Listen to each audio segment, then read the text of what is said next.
سوال زید نے اپنی بیوی سے غصے میں کہا کہ تمہارے جسم کسی غیر مرد کے جسم کے ساتھ ٹکرا جائے تو تم مجھ پر آزاد ہو. اور کئی دنوں بعد اس کی بیوی باہر بازار یا اسپتال گئی اور اس کے جسم کے ساتھ کسی آدمی کا جسم لگ گیا. اب زید کے لیے رجوع ہے یا نہیں، یا پھر تجدید نکاح؟ شکریہ. جواب کا منتظر عبد القادر. ایک بھائی نے سوال کیا تھا، عبد القادر بھائی انٹرنیٹ پہ سوال کیا. یہ دیکھیں، یہ جو مسئلہ پوچھا ہے، یہ شرط، طلاق کو شرط کے ساتھ مشروط کر دینا. اور فقہاء نے لکھا ہے کہ یقع عقیب الشرط، شرط واقع ہوگی طلاق واقع ہو جائے گی.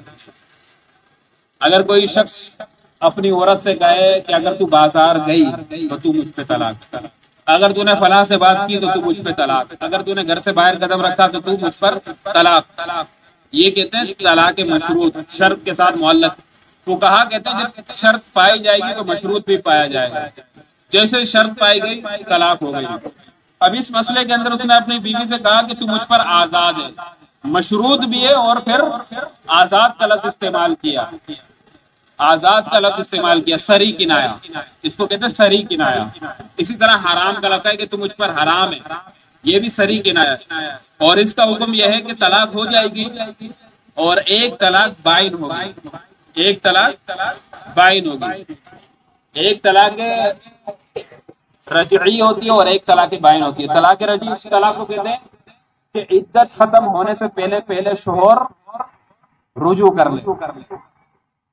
عدت ختم ہونے سے پہلے 3 حیض آنے سے پہلے رجوع کر لے تو 2 طلاقوں کا حق رہ جائے گا اور بیوی اس کی اپنی جگہ برقرار رہے گی. 2 طلاقوں کا حق رہ جائے گا. طلاق بائن اس کو کہتے ہیں کہ بس جیسے ہی یہ طلاق واقع ہوئی نکاح ختم ہو گیا. نکاح ختم ہو گیا.